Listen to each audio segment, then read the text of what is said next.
श्री शिवाय नमस्तुभयम। दोस्तों, जैसा कि आप सभी लोग जानते हैं कि 21 अगस्त 2026 यानी शुक्रवार को पड़ रही है सावन मास की शुक्ल पक्ष नवमी तिथि।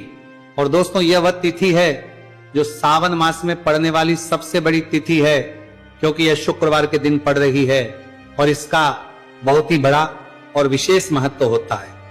पूज्य गुरु जी ने कहा है कि अगर कभी भी मौका लग जाए और सावन महीने की नवमी तिथि शुक्रवार को पड़ जाए तो आप लोगों 11 चावल के दाने का उपाय तो अवश्य ही करना चाहिए। इन दोनों का संयोग बहुत ही कम आता है। इसी के साथ में गुरु जी ने अपने शिव पुराण कथा में बताया है कि इस दिन आपको 11 चावल दाने का उपाय तो आपको अवश्य ही करना चाहिए, क्योंकि ऐसा दिन पूरे साल में सिर्फ एक ही बार आता है। और दोस्तों, आप सभी लोग जानते हो कि शुक्रवार नवमी तिथि का अगर सबसे बड़ा कोई उपाय है तो वह 11 चावल के दाने वाला उपाय है। तो दोस्तों, इस शुक्रवार नवमी तिथि के दिन आप लोगों को इस 11 चावल दाने वाले उपाय को जरूर करना है। बहुत सारे लोग होंगे जिन लोगों ने इस उपाय को ना किया हो, मतलब पूरा साल निकल गया, उन्होंने किसी भी दिन इस 11 चावल के दाने वाले उपाय को ना किया हो। पर दोस्तों, आपके पास एक आखिरी मौका बचा हुआ है, जो कि 21 अगस्त शुक्रवार नवमी तिथि के दिन है। तो इस दिन आप लोगों को इस वाले उपाय को जरूर कर लेना है, भले ही आप पूरे महीने भर इस उपाय को ना किया हो। पर अगर आपने इस सावन महीने की नवमी तिथि के दिन अगर इस वाले उपाय को कर लिया तो आपको इस उपाय को करने का वो फल मिलेगा जिसकी आपने कभी कल्पना भी नहीं करी होगी। इसीलिए आप लोग इस वाले उपाय को एक बार जरूर कर लेना है, ताकि आप लोगों के हाथ से ये मौका ना जा सके और आपको इस उपाय को करने का फल मिल सके। दोस्तों, यह उपाय पंडित जी ने अपनी अभी की ही श्री शिव महापुराण की कथा में बताया है। जी, इस उपाय को आज हम आपको बहुत अच्छे से समझाने वाले हैं। इस वीडियो को देखने बाद इस उपाय को समझने के लिए आपको कोई और वीडियो को देखने की जरूरत नहीं पड़ेगी। तो चलिए दोस्तों, उपाय को शुरू करते हैं। देखिए, ये इस सावन महीने के शुक्रवार नवमी तिथि के दिन ये इतना खास होता है, इतना महत्वपूर्ण होता है। देखा गया है कभी कभी बड़े बड़े पूजा पाठ अनुष्ठान से जो मनोकामना पूर्ण नहीं होते, वह सावन महीने के शुक्रवार नवमी तिथि के दिन एक छोटे से उपाय करने से ही आपकी मनोकामना पूर्ण हो जाती है। और बहुत सारे लोग इस उपाय को किया भी है और उनको इस उपाय को करने का फल भी जरूर मिला है। अगर आप लोग भी इस उपाय को करना चाहते हैं तो आप इस उपाय को पहले अच्छे से समझ लेना, सुन लेना, उसके बाद करना। आपको इस उपाय का फल जरूर मिलेगा। और इस उपाय को कर लेने से आपके घर में चाहे किसी भी प्रकार की दोहक और समस्या क्यों ना चल रही हो, आपको उसका कारण भी नहीं पता है कि भाई ये समस्या किसका कारण से चल रही है, उसका भी कुछ कारण हो सकता है, जैसे पितृदोष हो सकता है या किसी भी तरह का मंगल दोष भी हो सकता है। तो इस दिन आप लोगों को ये वाला उपाय करने लेना है। ये एक ऐसा उपाय है जिस उपाय को अगर किसी विशेष दिन पर किया जाए तो भाई उस विशेष दिन का जो है वो तो हमें मिलता ही मिलता है। पर हमने उस दिन पर इस उपाय को किया है तो हमें उससे भी बड़ा फल मिलता है, और फल बहुत जल्दी मिलता है, क्योंकि आप इस उपाय को बहुत ही बड़े और विशेष पर कर रहे हो। तो चलिए अब उपाय के बारे में बात करते हैं, लेकिन उससे पहले आप लोगों को यह जानना आवश्यक है कि आखिर यह उपाय किस समय करना है, किसको करना है और कैसे करना है। तो चलिए हम आगे आपको वीडियो में एक एक करके बताए देते हैं। लेकिन उससे पहले अगर आप लोग हमारे चैनल पर पहली बार आए हैं या फिर मेरी आवाज आज पहली बार सुन रहे, तो हमारे चैनल को सब्सक्राइब जरूर कर लेना और इस वीडियो को करके कमेंट बॉक्स में श्री शिवाय नमस्तुभयम ओम नमः शिवाय जरूर टाइप कर देना। तो दोस्तों, इस 11 चावल के दाने वाले उपाय को हमें इस शुक्रवार नवमी तिथि के दिन कैसे करना है, किसको करना है, किस समय करना है और कहां पर करना है, ये सारे सवालों के जवाब आपको इस वीडियो में मिल जाएंगे। और जो ये वीडियो देखेगा भाई, उसको 11 चावल के दाने वाला उपाय जरूर करना चाहिए, क्योंकि इस दिन एक चावल के दाने का बहुत ही बड़ा और विशेष महत्व होता है। और जब बात आ जाए 11 चावल के दाने की, तो ये सोने पर सुहागा वाली बात हो जाती है और ये एक बहुत ही बड़ा उपाय हो जाता है इस शुक्रवार नवमी तिथि का। तो अब दोस्तों, इस 11 चावल के दाने वाले उपाय को आखिर करना किसको है, सबसे पहले हम लोग वो बात जान लेते हैं। तो देखो, घर की जो बड़ी माताएं बहनें होती हैं, उन माताओं बहनों में से कोई भी एक बड़ी माता बहन इस वाले उपाय कर सकती है। और दोस्तों, अगर आप चाहे तो अपने घर में से सभी सदस्यों को भी इस उपाय को करवा सकते हैं। अगर किसी व्यक्ति की खुद की कोई मनोकामना है, खुद की कोई दुख और परेशानी है जो कि वो अपने लिए ही करना चाहता है, इस वाले उपाय को तो वह खुद अपने लिए भी कर सकता है। बाकी अगर कोई घर में से ऐसा है जो कि अपने पूरे घर परिवार की सुख और शांति के लिए ये वाला उपाय करना चाहता है, तो भाई वह भी कर सकता है, उसमें भी कोई दिक्कत वाली नहीं है। कहने का मतलब यह है कि इस उपाय को हर एक सदस्य भी कर सकता है और पूरे घर परिवार के सदस्य के लिए घर की बड़ी माताओं बहनों में से कोई एक माता बहन भी कर सकती है। माताएं बहनें अगर घर में उपस्थित ना हो या वे यह वाला उपाय ना कर पा रही हो, तो फिर घर का कोई बड़ा सदस्य भी इस 11 चावल के दाने वाले उपाय को कर सकता है, चाहे फिर वह पुरुष ही क्यों ना हो, उसमें कोई भी दिक्कत वाली बात नहीं है। अब दोस्तों, इस 3 बल के दाने वाले उपाय को हमें करना कहां पर है? हमें इसे शिव जी के मंदिर में जाकर करना है। बहुत सारे लोग प्रश्न करते हैं हर एक उपाय को करते समय, क्या हम इस उपाय को घर पर कर सकते हैं? तो इस वाले उपाय को आप घर पर नहीं कर सकते हो। इस वाले उपाय को करने के लिए आपको शिव जी के मंदिर ही जाना पड़ेगा। उसके बाद में दोस्तों जो अगला प्रश्न निकल कर आता है वह ये आता है, इस उपाय को लेकर के आखिर इस उपाय को हमें किस समय करना है? सुबह के समय करना है कि शाम के समय करना है? तो देखो, इस वाले उपाय को आप लोग सुबह के समय भी कर सकते हो और शाम के समय प्रदोष काल में भी कर सकते हो।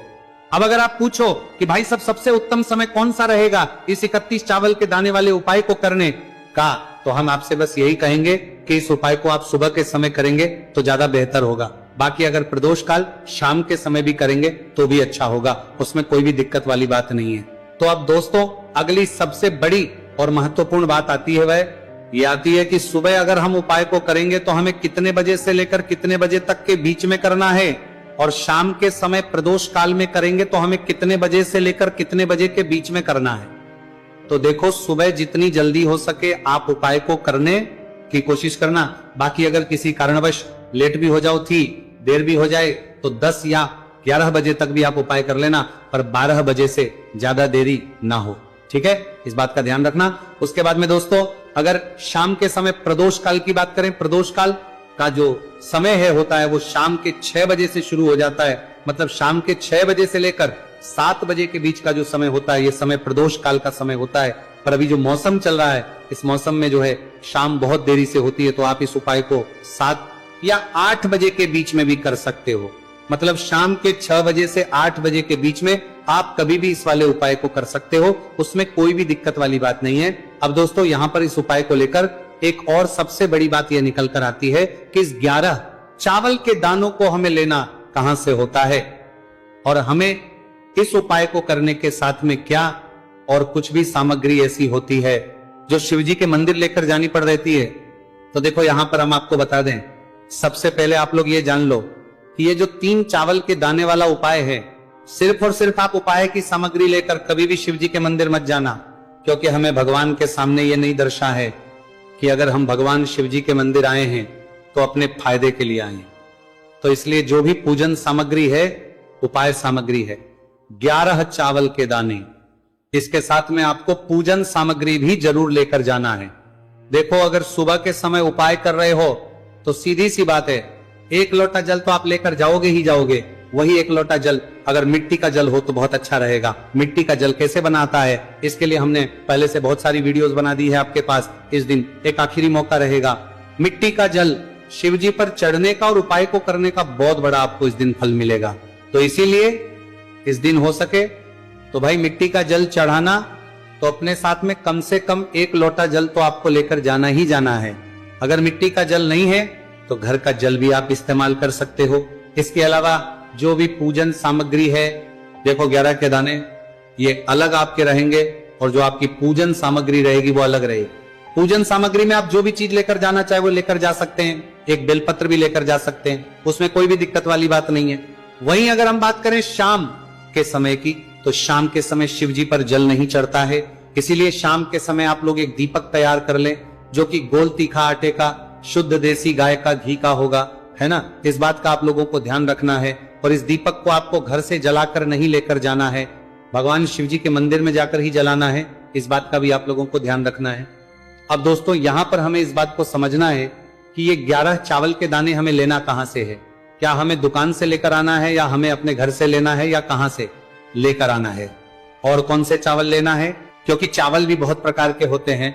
तो देखो, इन सभी सवालों के जवाब आप लोग एक बात में सुन लो कि भाई जो उपाय है, इस उपाय में आपको ये नहीं देखना है कि भाई कौन से चावल है, कौन से चावल नहीं है। बस जो भी चावल ले रहे हो वो चावल का दाना सबूत होना चाहिए, मतलब साबुत होना चाहिए, टूटा हुआ नहीं होना चाहिए, कटा पीटा नहीं होना चाहिए। ये बात आपको ध्यान रखना है। बाकी आपका चावल बासमती हो या सादा चावल हो या कोई सा भी चावल हो, उसमें कोई भी दिक्कत वाली बात नहीं है। तो सीधी सी बात है कि आपके घर के रसोई घर में जहां पर आप बनाते हो, वहां पर जो भी चावल आपके उपस्थित हो, उन चावलों में से अपनी एक कटोरी भर लेना या एक मुट्ठी चावल अलग से निकाल कर रख लेना, क्योंकि हम 11 चावल ही यहाँ पर इस उपाय में लेने वाले हैं। तो हमें ये चावल के दाने गिनकर निकालने पड़ेंगे, इस बात का आप लोगों को ध्यान रखना है। तो अपने उस चावल की कटोरी में से या चावल में से 11 ऐसे चावल के दाने आप लोग निकाल लो जो कि टूटे हुए ना हो, कटे पीटे ना हो, कोई दाग ना लगा हुआ हो, है ना। अच्छे साबुत चावल के दाने 31 दाने आप लोग निकाल कर रख लो और इन्हें किसी भी एक कागज की पड़िया में या किसी एक छोटी सी कटोरी में आप लोग रख लो, ताकि ये सुरक्षित रहे, आपके एक भी चावल का दाना इधर उधर ना हो और आपका उपाय भी पूरा अच्छे से हो जाए। तो भाई जैसे ही आपका उपाय की जो सामग्री है, 11 चावल के दाने ये तैयार हो जाते हैं, उसके बाद में आपको जो भी अपनी पूजन सामग्री है, सुबह समय कर रहे हो तो एक लोटा जल और एक बेलपत्र या पूजन सामग्री जो लेकर जाना चाहो उसकी भी तैयारी कर लेना। और शाम के समय जा रहे हो तो भाई अपना जो दीपक है उसे तैयार कर लेना, ठीक है। और उपाय को करते समय शुद्धता का विशेष रूप से ध्यान रखना, ठीक है। सुबह सुबह स्नान करने के बाद ही उपाय को करने की आप लोग तैयारी करना। उसके बाद अगर शाम के समय की बात करें तो शाम के समय आपको स्नान करने की जरूरत नहीं है, पर शुद्धता ध्यान रखना है। आपको स्नान तो नहीं करेंगे, आप हाथ मुंह धोकर भी इस वाले उपाय को शाम के समय प्रदोष काल में कर सकते हैं, इसमें कोई दिक्कत वाली बात नहीं है।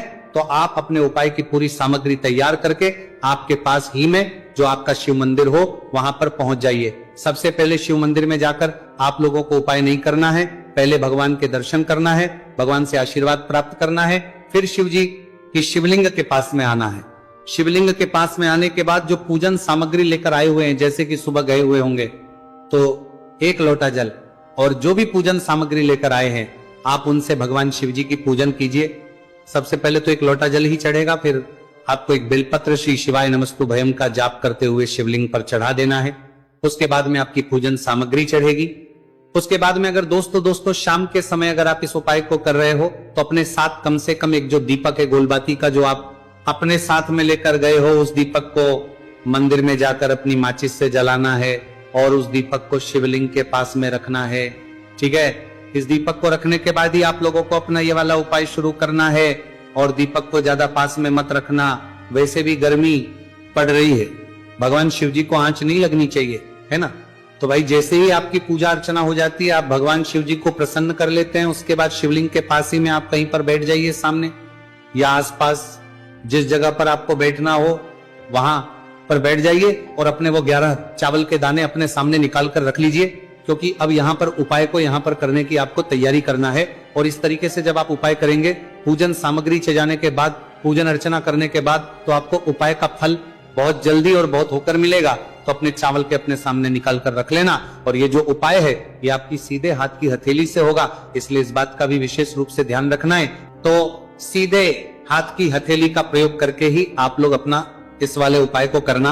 अपने सामने जो भी आपके कागज की पुड़िया है उसको खोलकर रख लो, या कटोरी है तो भाई उसे अपने सामने रख लो और अपने वो 11 चावल के दाने निकाल लो, ठीक है। उसके बाद में दोस्तों अब आपको क्या करना है कि शिवलिंग आपके सामने होगी, तो आपने वो 11 चावल के दाने एक एक करके जहां पर आपने बेलपत्र चढ़ाए हैं आपको शिव जी के शिवलिंग के ऊपर चढ़ाना है।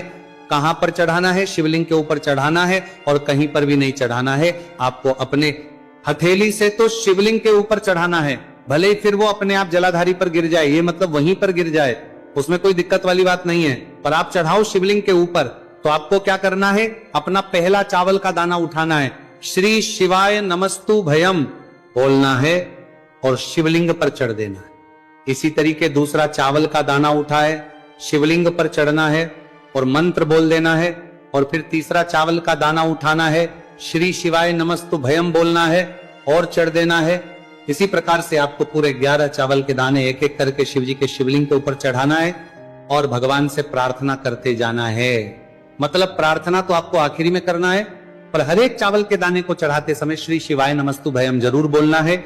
उसके ही में यह चावल का दाना शिवलिंग के ऊपर आपको चढ़ाना है। जैसे ही आपके 11 चावल के दाने शिवलिंग के ऊपर चढ़ते हैं तो भाई उसके बाद में आपको क्या करना है, भगवान से अपनी मनोकामना बोलना है। मनोकामना भी कब बोलना है, जब आपका 11 चावल का दाना आपके सीधे हाथ की हथेली में हो और आप उसे चढ़ाने के लिए जा रहे हो। श्री शिवाय नमस्तु भयम बोलकर उस आखिरी चावल के दाने को शिवलिंग के ऊपर चढ़ा देना। भगवान से फिर अपनी वो मनोकामना बोल देना, जिस मनोकामना के लिए आप लोग अपना यह वाला उपाय कर रहे हो, जिस भी दुहक और परेशानी के लिए आप लोग अपना यह वाला उपाय कर रहे हो, उसके बाद में जैसे ही आप अपनी मनोकामना बोल देते हो, आपका यह वाला उपाय पूरा हो जाता है।